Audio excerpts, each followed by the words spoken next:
Hello everyone, and welcome back to the Calvin Tobin Show. I am your host, Calvin Tobin. Today we have a lot to talk about, so let's get right into it.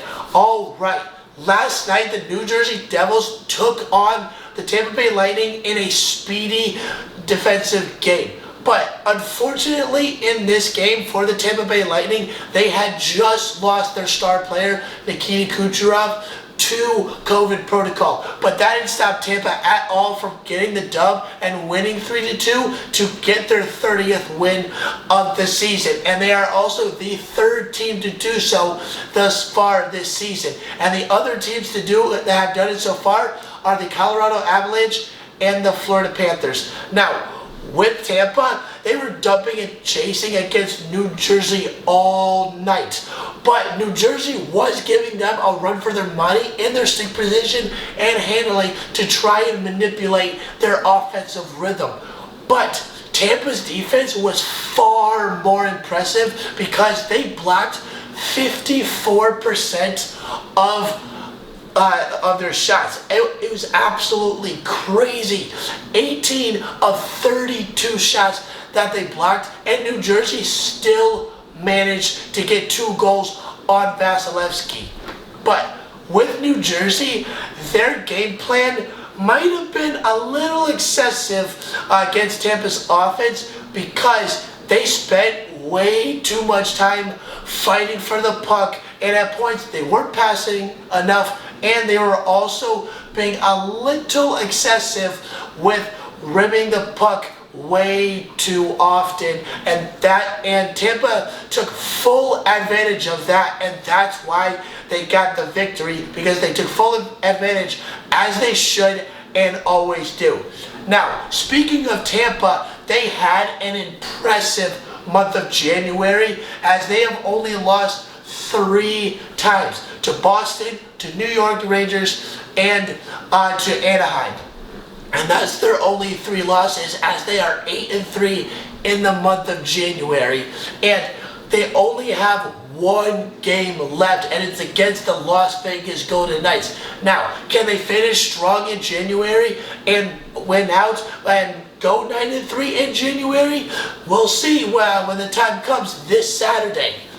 Now, in other hockey news, Nathan MacKinnon suffered a gruesome broken nose, according to Colorado, saying that's what he had after this gruesome hit of what Taylor Hall accidentally bumped into, had a little too roughing of a hit against Nathan MacKinnon, and Nathan MacKinnon ends up to the point where he's at an angle where his stick hits him in his own face, and he collapses onto the ice, and he's actually bleeding onto the ice. Total accident, and that's kind of rare because you don't see too often where a player is bleeding like that on the ice, and it's actually by accident from a player who's not actually trying to physically hurt the guy. But with Nathan MacKinnon, I'm praying for a speedy recovery so he can get back on the ice as quick as possible, because we all know,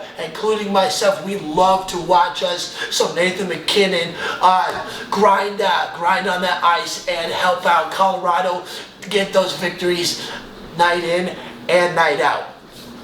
Also, in other hockey news, a Pittsburgh Penguin is sitting very pretty right now, and that is Jeff Carter, as he just signed a deal for 2 years with a $3.125 million average annual value, which gets up to $6.250 million in total value of money. Definitely worth of the money. Now we just gotta watch him play and see how he does. Alright, now, for all y'all baseball fans, oh my God, I'm just as pissed as you are when it comes to this Hall of Fame class. How in the hell could anybody not let Barry Bonds or Roger Clemens get into the Hall of Fame? I get the steroids for both of them. I get that they cheated the game a little bit, but for Barry Bonds, 762 home runs is 762 home runs. And for Roger Clemens, he's one of the pitchers that has one of the most Cy Young awards in MLB history, and also he's also in the top 20 in strikeouts in his career. And you're telling me that these two guys don't belong in the Hall of Fame? Get out of here. I mean, come on. Like, I get it, but like hundreds of more players have done it, and it's crazy that you're pinpointing it on two phenomenal players when a bunch of mediocre and average player, or even slightly above average players, were doing it as well. And this was their last chance to get in. The MLB completely screwed over these guys, because I think they deserve to be in the Hall of Fame, because Barry Bonds is one of the, if not the best hitter of all time. 762 home runs, 2,935 hits, 1,996 RBIs, 514 stolen bases. Like, are you kidding me? How do you not see that as Hall of Fame worthy? Like, it doesn't matter what the guy did to get there. He changed the game of baseball. He was one of those generational talents that we may never get to see again. And because of today of players not in any sport not being able to use steroids, and pinpointing baseball about it is it's now even harder to hit home runs, because pitchers are getting way better by the way they can control that ball once it comes off their fingers. It's like, in a way, that players like kind of need it, because if you want to see home runs, players almost kind of should a little bit take that if they want to get those home run numbers up. Other than that, if you're just trying to stack up all around stats, then don't do it. But if you want those home runs, that's the way to do it, especially with pitchers today, because it doesn't matter what player you are, unless you are jacked on something. No player in today's game, even if you are a rookie and you play 20 years, no person, unless you are a ridiculous and talented hitter, no hitter, I say again, is going to hit 700 home runs. And the closest person that got to it was Albert Pujols, and he didn't even hit 700, and he did it completely clean his entire career. 700 is an impossible freaking number. And the three players that have it, Hank Aaron, Barry Bonds, and Babe Ruth, the 700 in today's age and from now on might be untouched for a long time, for a very long time. All right, now let's get into some NFL. And two all-stars, all-pros in their respective position, Sean Payton and Big Ben Roethlisberger, have both stepped away from the game and have retired. Sean Payton, he said he'll come back, but it's just not now, because he said that's where his heart at, which I totally understand. And besides, him looking, I'm pretty sure this was also a very smart move, because I guarantee he looked at the playoffs this weekend. All 4 games came down to the last second, and based on how teams were playing, he was definitely smart enough to realize that he should retire and then come back in a different way, because what can you do with Taysom Hill, and what can you do with Jameis Winston, who's an interception machine? Like, Sean Payton, this was definitely a smart move for him right now, and maybe we might see him in a different position in football down the road. Maybe an analyst, maybe like a new team, and may not go back to New Orleans. Who knows? But now, let's get into Big Ben Roethlisberger, 2-time Super Bowl champion. And the cool thing about him being a 2-time Super Bowl champion, his second Super Bowl that he ever won was John Madden's last broadcasting game. And I, fortunately enough, was able to watch that game a long time ago. Super Bowl 43, fantastic game. One of the best Super Bowls I ever saw. And now Big Ben Roethlisberger is finally done after 18 seasons and top 10 in every passing category. I had AB, had Mike Wallace, and played Hines Ward. He played with Ron Mandel. He played with Jerome Bettis, the bus. He played with all types of superstar talent. And now he is finally hanging up his cleats and saying goodbye. 100% Hall of Fame. Now we just gotta wait. 5 years for him to get in. And now, like I said just a few seconds ago, of being a superstar, what are you doing, AB? Like, how nuts are you? Like, you seriously need help, bro.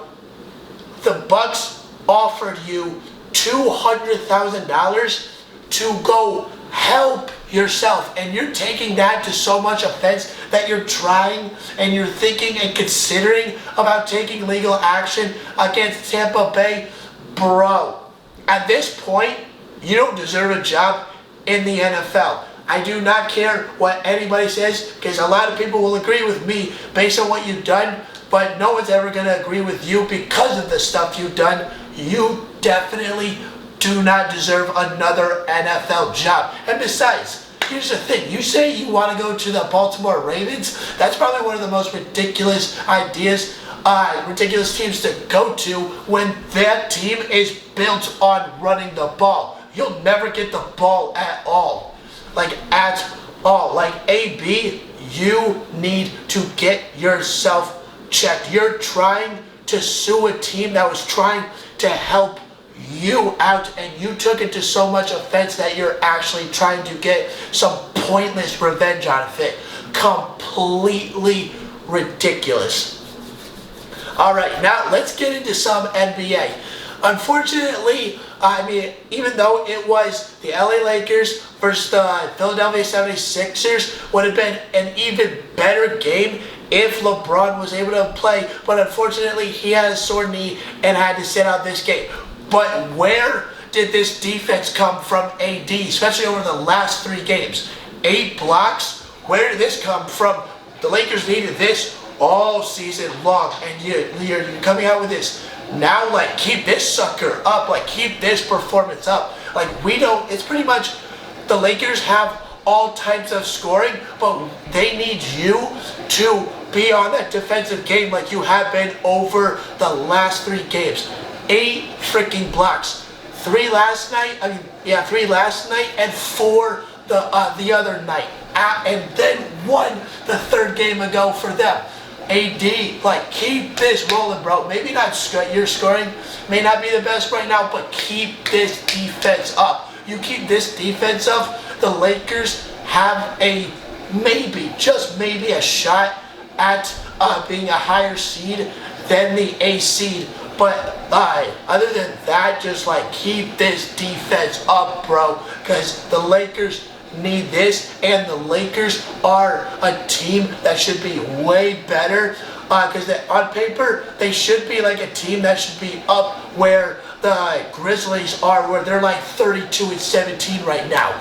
Like, keep that defensive up. I can say this all night. Just keep that work up and utilize Russell Westbrook a little bit less.